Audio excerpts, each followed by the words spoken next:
तो अभी हम लोग क्या करने जा रहे हैं, we are going to study about covariance and correlation in machine learning. Covariance और कोरिलेशन क्या होता है और मशीन लर्निंग में इसका यूज क्या होता है, ये हम लोग जानने वाले हैं। So covariance and correlation are statistical measure used to understand the relationship between two variables. Okay, so दो वेरिएबल के बीच में रिलेशनशिप क्या होता है उसको मेजर करने के लिए हम लोग कोवेरिएंस एंड कोरिलेशन का हेल्प लेते हैं। अगर वेरिएबल की बात करें तो अगर हम लीनियर रिग्रेशन के लीनियर इक्वेशन की बात करें तो इसका कुछ फार्मूला स्ट्रेट लाइन का ऐसे होता है y = mx + c, या इसी फार्मूले को आप इस तरीके से भी कर सकते हैं y = β0 + β1 x।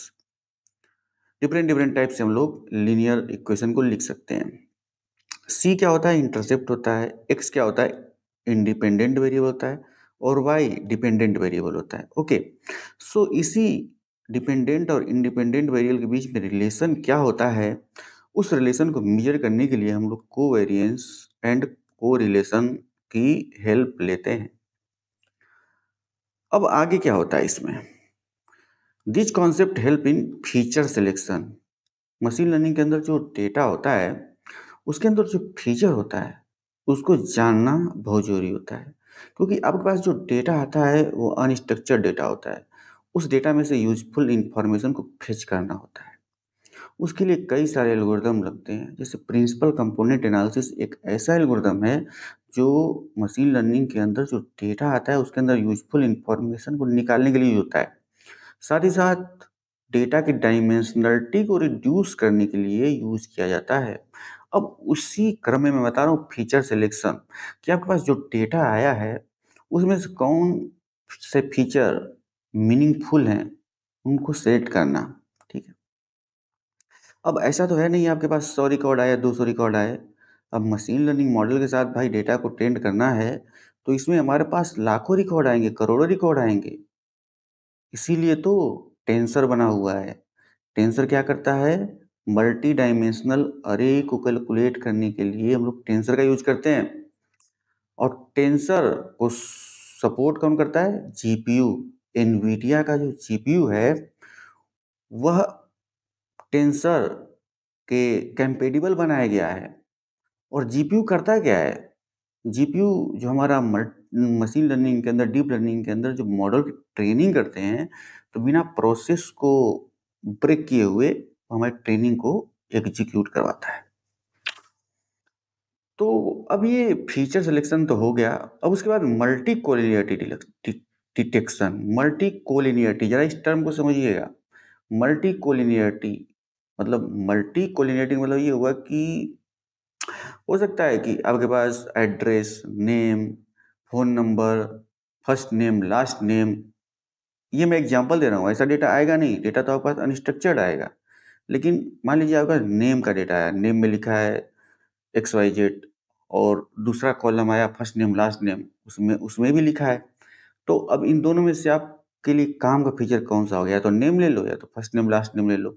ठीक है, तो वहां से हम लोग जो मीनिंगफुल डेटा होता है उनको हम लोग डिटेक्ट करते हैं। मतलब एक दूसरे पर निर्भरता जो होती है डेटा की, उसको कॉलम को हम लोग कम से कम करने की कोशिश करते हैं, ताकि जब अपने मॉडल को ट्रेंड करें तो हमारा मॉडल बिना एरर दिए और बिना किसी रुकावट के एक अच्छा रिजल्ट दे सके।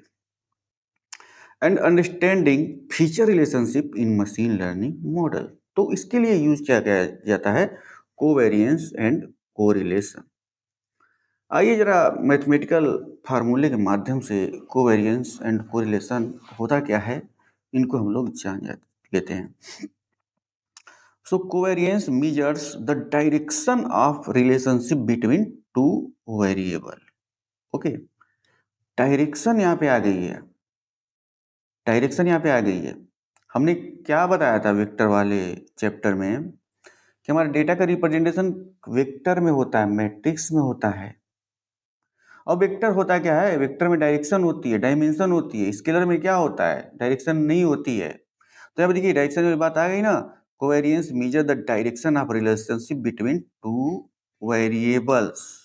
Okay, it determines weather two variable increase और डिक्रीज टुगेदर. यह ये बताता है कि दो वेरिएबल इंक्रीज करेंगे या डिक्रीज करेंगे साथ में साथ उनके रिलेशन क्या होगा, इस बात को ये बताता है. ओके, अगर मैथमेटिकल फार्मूला की अगर बात करें तो covariance of X Y is equal to sum of X I minus X mean into Y I minus Y mean divide by N.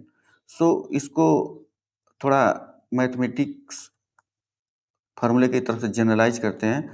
सो सम कुछ सिग्मा से रिप्रेजेंट करते हैं और एक्स आई ओके माइनस एक्स का मीन को चलो एक्स बार से represent कर देते हैं और Y I okay minus Y mean.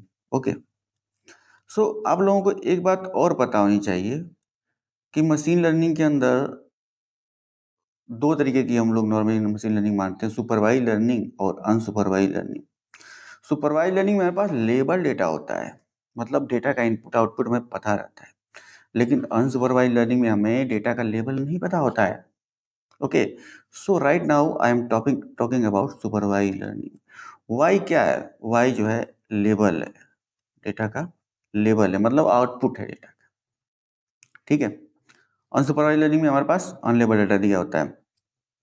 तो आप देखिए sum of X I minus X का mean into Y I minus Y का मीन डिवाइड बाई एन. तो ये कोवेरियंस का फार्मूला है जहाँ पे एक्स और वाई दो वेरिएबल हैं, वाई डिपेंडेंट वेरिएबल है और एक्स इंडिपेंडेंट वेरिएबल है. X mean and Y mean are their means and n is the total number of observations. So ये कोरिलेशन का फार्मूला हो गया. अब थोड़ा इसका इंटरप्रिटेशन देख लेते हैं कि पॉजिटिव कोवेरियंस होगा तो क्या होगा. सो पॉजिटिव कोवेरियंस जब होता है तो इसका मतलब क्या होता है? वेरिएबल इंक्रीज टुगेदर, जैसे हाइट एंड वेट. आपके पास हाइट एंड वेट का एक डेटा दिया हुआ है, उस डेटा से आपको ऐसा मॉडल बनाना है कि कोई नया पर्सन आए तो उसकी हाइट को देख करके उसके वेट का कंपेरिजन, वेट को प्रेडिक्ट किया जा सके.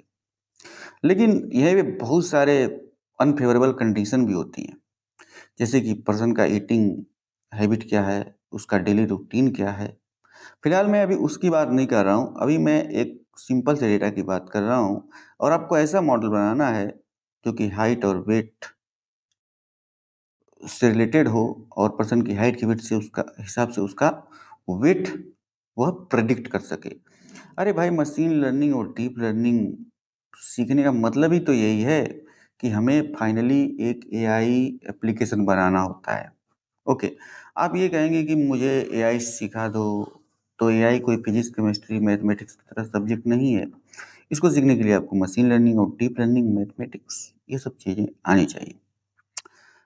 तो ये पॉजिटिव कोवेरियंस है, वेरिएबल इंक्रीज टुगेदर. इसमें वेरिएबल साथ ही साथ इंक्रीज करते हैं, जैसे y equal to M X plus C, ये स्ट्रेट लाइन का इक्वेशन है. इसकी अगर मैं इसका फिगर ड्रॉ करूं तो कुछ इस तरीके से आएगा. इधर है x और ये वर्टिकल लाइन y है. जैसे जैसे ये x बढ़ रहा है वैसे वैसे y बढ़ रहा है, जिसका this means variable are increasing together. Negative covariance की बात करें तो one variable increase while other decrease. तो इसका एग्जाम्पल क्या होगा? Perfect example, temperature and sales of winter clothes. Okay, temperature जब बढ़ता है तो विंटर क्लोथ्स की सेल्स कम हो जाती है. टेम्परेचर घटता है तो विंटर क्लोथ्स की सेल्स ज़्यादा हो जाती है. सो ये निगेटिव कोवेरियंस हो गया. दो वेरिएबल के बीच में क्या होगा? ये निगेटिव रिलेशन हो गया या नहीं? एक के बढ़ने से दूसरा घट रहा है, एक के घटने से दूसरा बढ़ रहा है. अब आए जीरो कोवेरियंस पे. No relationship between two variable, ये न्यूट्रल होता है. अब भाई इसका मशीन लर्निंग में कुछ एग्जाम्पल भी तो होता होगा कि कोवेरियंस क्या होता है, कोरिलेशन क्या होता है. ये बस मैथमेटिकल पढ़ लिए और एग्जाम्पल नहीं देखे. तो इसका यूज कहाँ पे होता है? So covariance is used in principal component analysis to determine how different feature vary with respect to each other. Okay, so what is principal component analysis? मैंने अभी कुछ देर पहले ही बताया था.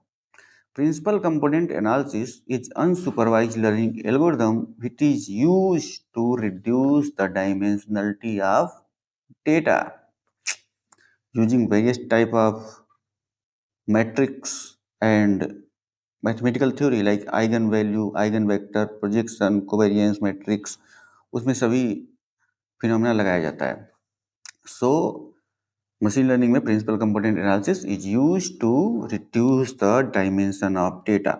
जब मैंने डायमेंशन ऑफ डेटा रिड्यूस करने का मतलब बोला आपको, तो इसका मतलब ये नहीं है कि जो हमारे काम के डेटा है उनको भी हटा दिया जाए. जो हमारे काम का डेटा नहीं है उनको ही एलिमिनेट किया जाएगा, इसलिए प्रिंसिपल कंपोनेंट एनालिसिस का यूज होता है. अब आते हैं कोरिलेशन के ऊपर. सो कोरिलेशन क्या करता है? Correlation measures both strength and direction of relationship between two variable. Okay, covariance तो डायरेक्शन मेजर कर रहा था, स्ट्रेंथ नहीं मेजर कर रहा था, लेकिन कोरिलेशन क्या करता है? वह आपका डायरेक्शन के साथ साथ रिलेशनशिप बिटवीन टू वेरिएबल को भी मेजर करता है. It standardize covariance making it easier to interpret. इसका मैथमेटिकल फार्मूला देख लीजिए. कोरिलेशन ऑफ एक्स वाई, यानी कि दो वेरिएबल के बीच में रिलेशन क्या है इसको देखते हैं. So covariance of X and Y, correlation of x and y is equal to covariance of x and y divided by sigma x sigma x and sigma y. इस तरीके से इसका फार्मूला होता है, जहां पे कोवेरिएंस ऑफ एक्स वाई ये covariance को रिप्रेजेंट करता है, और सिग्मा एक्स और sigma Y are standard deviation of X and Y. इसका इंटरप्रिटेशन देख लेते हैं. अगर कोरिलेशन +1 है, मतलब ये क्या कहेंगे? परफेक्ट पॉजिटिव कोरिलेशन है. इसका मतलब both variable move in the same direction. ठीक है. अगर 0 है, इसका मतलब no relationship between two variable. अगर -1 है तो क्या होगा? परफेक्ट निगेटिव कोरिलेशन, मतलब variable moves in opposite direction. Negative है यानी कि variables moves in opposite direction. अब मशीन लर्निंग में इसका एग्जांपल, इसका यूज कहाँ पे होता है कोवेरिएंस का? So it is used in feature selection. मैंने फिर बताता हूँ आपको, फीचर सिलेक्शन बहुत ही इंपॉर्टेंट होता है मशीन लर्निंग के अंदर. अपने डेटा के फीचर को पहचानना, काम के फीचर को से अपने मॉडल को ट्रेंड करना. टू रिमूव रिडंडेंट और highly correlated variable in regression model. Regression model देखो, रिग्रेशन अभी मैंने कुछ लेक्चर में ये बताया हुआ है कि why we use regression model. We use regression model to predict the continuous value, means numerical values. तो हम लोग किसका यूज करते हैं? रिग्रेशन का यूज करते हैं. और जब हमें क्लासिफिकेशन, मतलब हमें 2 क्लास में डेटा को प्रेडिक्ट करना हुआ, तो उसके लिए हम लोग क्लासिफिकेशन का यूज करते हैं. अब multi collinearity detection in linear regression means high correlation between independent variable can effect the prediction. Okay, मतलब अगर आपके इंडिपेंडेंट वेरिएबल में हाई कोरिलेशन होगा तो आपको प्रेडिक्शन पे इफेक्ट पड़ेगा. की डिफरेंस क्या होता है यार ये कोवेरिएंस एंड कोरिलेशन में? तो इसको ये जानिए कि पहले मेजर की बात करते हैं. तो covariance measures direction of relationship. Okay, what is the direction of two variable and what is the relationship between both variable, that is measured by covariance. जबकि कोरिलेशन वहीं पे स्ट्रेंथ भी मेजर करता है डायरेक्शन के साथ साथ में. ठीक है. अगर रेंज की बात करें तो covariance has no fix range and correlation की रेंज होती है -1 से लेकर +1 तक। अगर यूनिट की बात करें तो covariance is based on original units and correlation is dimensionless. ये डायमेंशनलेस होता है। अगर इंटरप्रिटेशन की बात करें तो covariance is harder to interpret and correlation is easier to interpret. तो ये रही कुछ कोरिलेशन एंड कोवेरियंस के बारे में मैथमेटिक्स से रिलेटेड कुछ इंपॉर्टेंट पॉइंट, और उसका मशीन लर्निंग में यूज कहाँ पे किया जाता है उसके बारे में मैंने आपको बताया। अब फिर से नेक्स्ट वीडियो में मिलते हैं किसी नेक्स्ट इंटरेस्टिंग टॉपिक के साथ। Till then keep exploring and keep learning machine learning and deep learning.